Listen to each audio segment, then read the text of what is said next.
Oh, thank you for that music. My current worship home is with a small and unusually progressive little Mennonite congregation down in my area. And they're great singers. They do a cappella 4-part harmony from the time they're little, so the singing is wonderful, but it's usually fairly dignified. And I'd been attending for a year on and off, and there was some particularly lively kind of syncopated song they did, and I was, and after the song, somebody tapped me on the shoulder and said, "I can tell you weren't raised Mennonite. You move when you sing." They didn't seem to mind too much, though, so I guess it was all right. When couples meet with me to talk about their wedding ceremonies, and I do a lot of weddings. Now that I'm not serving a congregation, I'm, semi-retired, I'm kind of freelance, so colleagues who don't have time refer people on to me.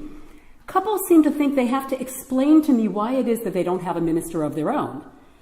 And more times than I can count, they have explained it like this.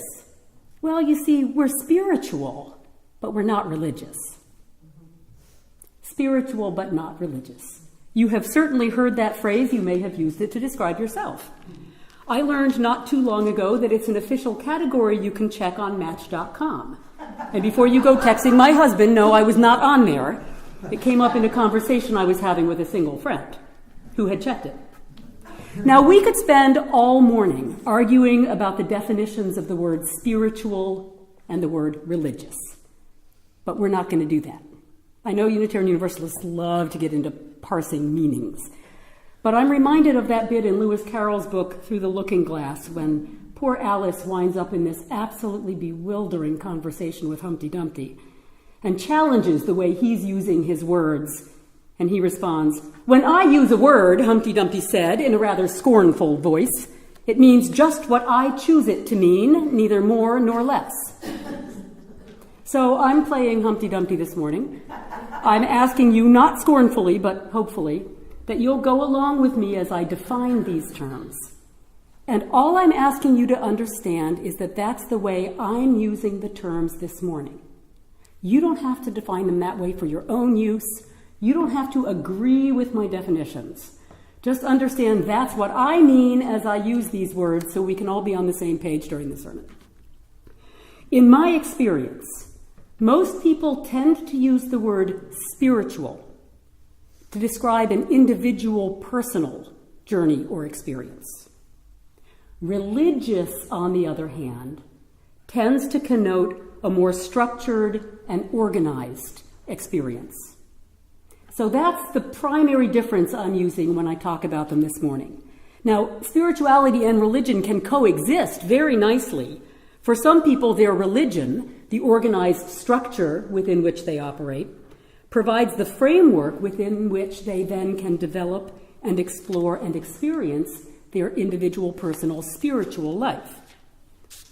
Others prefer to explore that spiritual dimension of their life outside the framework of any organized religion. Of course, people often equate the word religion with rigidity and dogma and religious conservatism, all things of which we tend to be perhaps rightfully skeptical. But why should we allow the conservative, rigid, and dogmatic voices? Why should we allow those voices to define what it means to be religious people? While spiritual but not religious can be perfectly sufficient for an individual personal journey, Unitarian Universalism is, dare I say this out loud, a religion. You're all here this morning. You chose to come into this. You even have a church.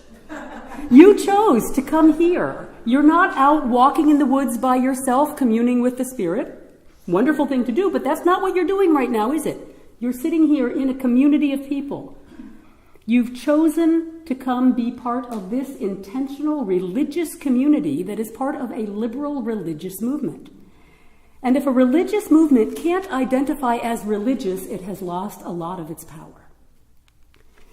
I want to share some words with you from A. Powell Davies, one of the great Unitarian preachers of the 40s and 50s. And he was a Unitarian. This is before the two movements consolidated in 61. Davies wrote in one of his sermons, "The religion that says freedom from ignorance and false belief, freedom to seek the truth, both old and new, and freedom to follow it. Freedom from the hates and greeds that divide humankind and spill the blood of every generation. Freedom for honest thought. Freedom for equal justice. Freedom to seek the true, the good, and the beautiful. The religion that says humankind is not divided except by ignorance and prejudice and hate. The religion that sees humankind as naturally one and waiting to be spiritually united. The religion that proclaims an end to all exclusions and declares a brotherhood and sisterhood unbounded. The religion that knows that we shall never find the fullness of the wonder and glory of life until we are ready to share it. That we shall never have hearts big enough for the love of God until we have made them big enough for the worldwide love of one another. And then he goes on to say, as you have listened to me, have you thought perchance that this is your religion? If you have, do not congratulate yourself. Stop long enough to recollect the miseries of the world you live in, the fearful cruelties, the hate, the bitter prejudices, the need of such a world for such a faith. And if you can still say that this of which I have spoken is your religion, ask yourself this question: what are you doing with it? Sadly, those words are just as relevant almost 60 years after they were written as they were when Davies was preaching. Now, he wasn't one to mince words. He was passionately committed to his religion, the religion of Unitarianism.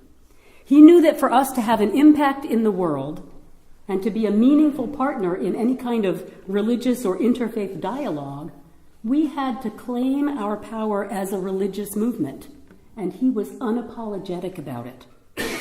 He didn't say, someone in my congregation told me that this is how he explains the church, our church, to people. Well, we're not really religious, we're sort of religion light. Davies claimed religion as a positive and powerful force and claimed his place in it. Now, it's completely understandable to me that many of us are uncomfortable with the label of religion. Many of us have experienced religion primarily as something restrictive or disrespectful or oppressive or even abusive. And religion is commonly defined as some specific set of particular beliefs and doctrines. And because that's so often how we hear religion as defined, a set of beliefs or doctrines, it can be hard to imagine that religion can be something much bigger and more fluid than that. But I'm convinced that religion is much more than a set of prescribed beliefs. I've been a Unitarian Universalist all my life. I am deeply committed to our movement and to the communal nature of our explorations, the importance of our coming together to explore our spiritual world. My beliefs about God and human nature and the universe and the meaning of life, all those things have changed many times because I think, as is true for many of us, our beliefs change as we grow. I have been fiercely atheistic throughout long segments of my journey. Now I call myself essentially a UU Christian, and I worship with the Mennonites. But at every step along the way, I have defined myself as a religious person. Now, you may choose never to claim the word religion as part of your self-description, and that's fine. But I'm a religious leader in a religious movement. So if I don't have some kind of positive understanding of that word, I have a real problem. Now, I said earlier that spirituality tends to imply a more inward individual journey, while religion describes the collective experience of a group. And of course, as I said, the two can work together. Some of my own spiritual life takes place outside the realm of organized religion. Moments of meditation, singing along with music that speaks to my heart, being in perfect step and rhythm at a contra dance, as I know some of you were last night, sitting on a rock and watching the endlessly changing ocean. All of those can be profound spiritual experiences for me. But much of my spiritual life takes place within the context of a structured, organized religion. When I sing hymns with a community of fellow seekers. And for me, singing hymns is a deeply spiritual experience, especially when I am singing harmony. Have you ever tried to sing harmony by yourself? Think about it. When I go to the deep places in order to write a sermon, or when I am taken to the deep places as I listen to someone else's sermon, when I participate in a community that encourages my transformation, that inspires me to greater service and provides opportunities for me to serve, much of what I need to be authentic in my spiritual development comes to me through my involvement in my religious community. So for me, the fact that I have a religion, Unitarian Universalism, and now also I have two religions, because now I'm also a Mennonite, that gives me a home, gives me a framework, and a community within which I can explore and deepen my spirituality. Now, not all people need a religion within which to do that, but I do. And I think many people do. I'm guessing that at least some of you do, because after all, as I said, you're here this morning. The religious scholar Houston Smith once said, "Religion gives traction to spirituality." Religion gives traction to spirituality. And I love that image. It gives us the structure and support to do the things that we want to do and we know are good for us. But some of us need a structure and a discipline that helps us do those good things. We need some built-in accountability. We need a community that calls us back to our best selves. Religion both challenges and supports us in our efforts to live out our spiritual values. I can't do that by myself. So I've begun by suggesting that spirituality and religion can really be two sides of the same coin, one more personal and one more communal.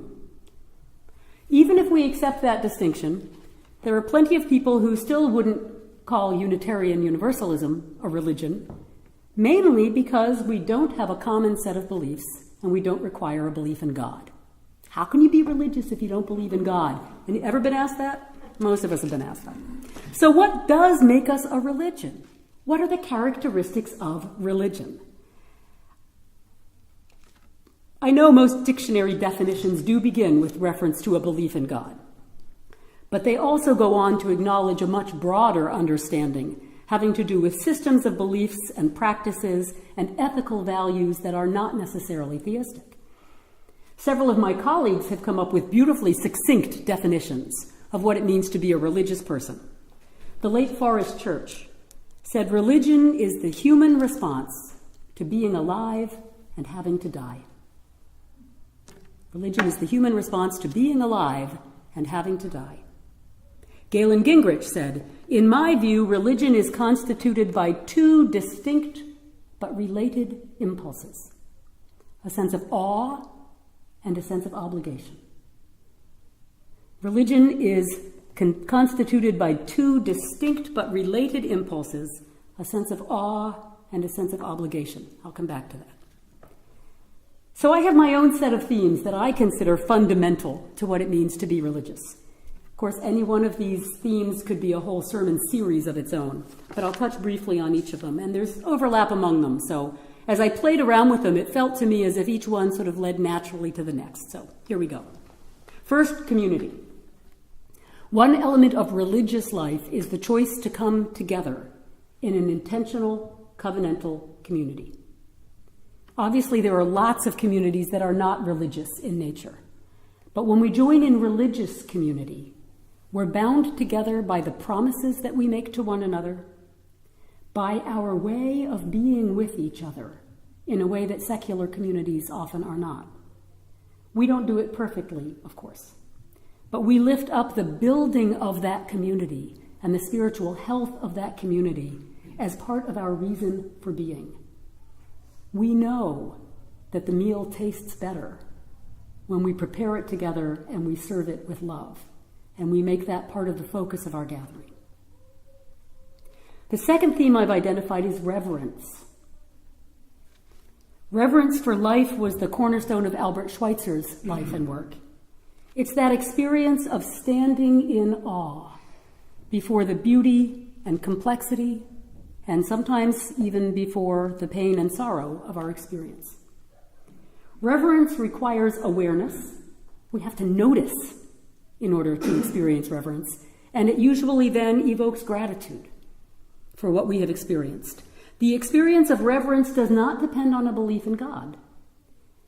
That quality of reverence, of being awestruck by what we encounter in this astonishing world, is equally accessible to theists, humanists, people of all religious affiliations or no religious affiliation. It's a universal human religious response. And so it's something that can unite rather than divide people of different faiths.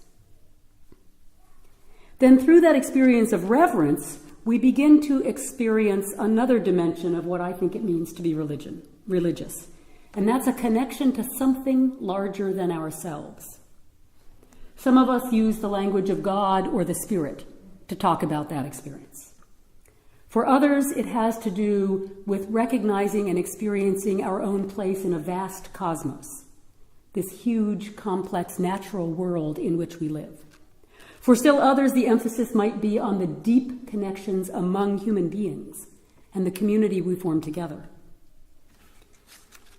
But however we name it and however we experience it, it's whatever it is that allows us to realize that it's not all about us, that we're part of something astonishing that is much bigger than we are. And religion at its best helps us experience and appreciate that connection and try to understand our place in it. Religion is also about cultivating compassion. Religious historian Karen Armstrong has argued that compassion is the primary common ground among all the religious traditions of the world. Like reverence, it's a universal human response, born out of our experience of being connected to each other and to the world in which we live. So these things all build on each other, because if we've truly experienced reverence and connection and compassion, then I think we're led naturally to my next point, which is the desire for service, to be of use. Religion can't only be about looking inward. Spirituality, I think, can. Spirituality can be an entirely inward journey if we choose to let it be. Religion demands that we take that and find a way also to turn it outward, seeking to transform the world. And here I come back to the words from my colleague Galen Gingrich. In my view, religion is constituted by two distinct but related impulses, a sense of awe and a sense of obligation. The awe is what I have called reverence. And when we experience that sense of awe and everything that it opens up in us, then we begin to accept our obligation to contribute, to serve others, to give back, to preserve and improve this astonishing world in which we find ourselves. And then finally, I believe that religion is about breaking down barriers. It's so easy to see the way that religion puts up barriers.